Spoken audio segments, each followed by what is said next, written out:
During the last 4 years, our vision has been to involve membership in ministry beyond the walls, because God gets more praise in how we live during the week than any shouting we might do on Sabbath morning.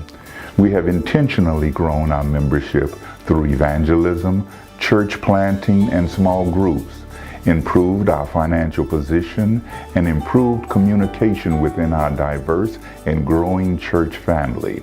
Our dedicated and faithful members have embraced this concept, and it has become more than a theme. It has become a part of who we are.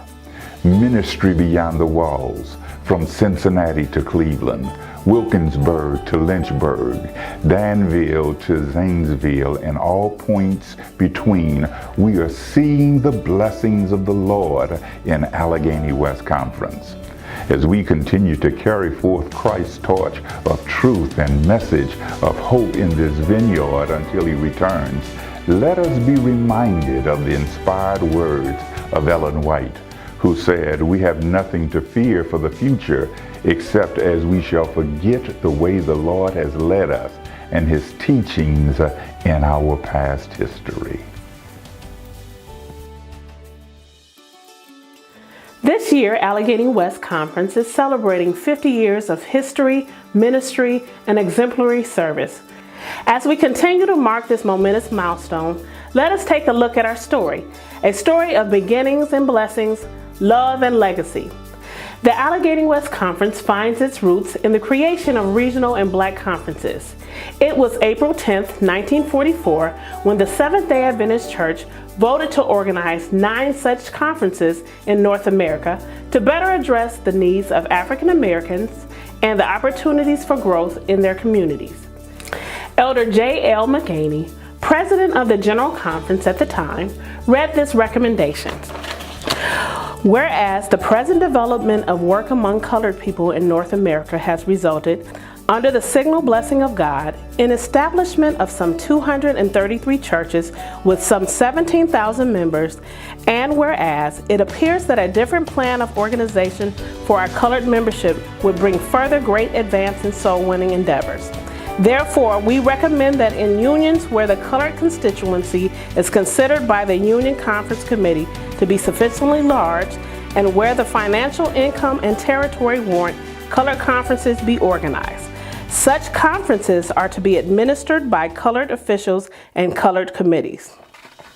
On January 1st, 1945, the Columbia Union Conference officially established the Allegheny Conference to work within its 8-state territory of Delaware, Maryland, New Jersey, Ohio, Pennsylvania, Virginia, West Virginia, and the District of Columbia.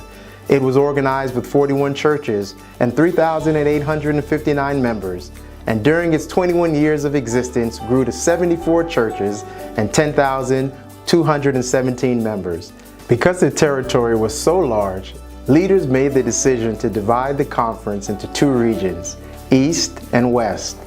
In May 1966, delegates across the Allegheny Conference gathered in Baltimore, Maryland, and voted to name the new conferences Allegheny East and Allegheny West.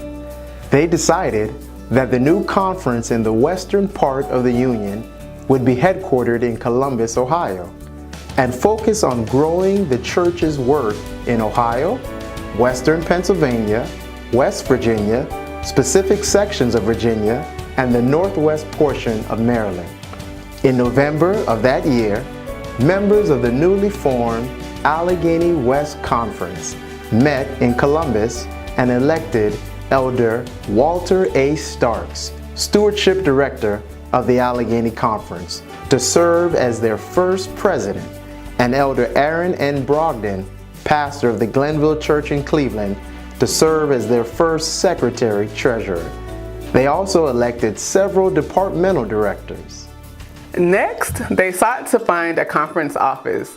During a meeting at the Ephesus Church in Columbus, leaders asked Pastor James Washington for help finding a suitable property. His inquiries led to their purchase of a building at 1339 East Broad Street for $68,000. They moved in February 6, 1967. The conference started with 4,339 members in 30 churches. Today, we rejoice that there are nearly 18,000 members, 63 churches, companies, and church plants, 2 schools, and an annual tithe of more than $6.9 million. During the last 50 years, 9 presidents have led in that growth, including Walter Starks, Donald B. Simons, Harold L. Cleveland Sr., Henry M. Wright, Willie J. Lewis, Hector Muzan, James Lewis, Frederick Russell, and William T. Cox Sr. On January 8, 2012, Dr. William T. Cox Sr., pastor of the Ephesus Church, was elected by the Executive Committee to serve as the 9th president of the Allegheny West Conference to complete the term of Elder Frederick Russell. In May 2013, delegates to the conference's 17th constituency session returned Dr. Cox to office. President Cox, Secretary Brown, and Treasurer Candace Nurse are passionate about the work in Allegheny West and have sought to move ministry beyond the walls.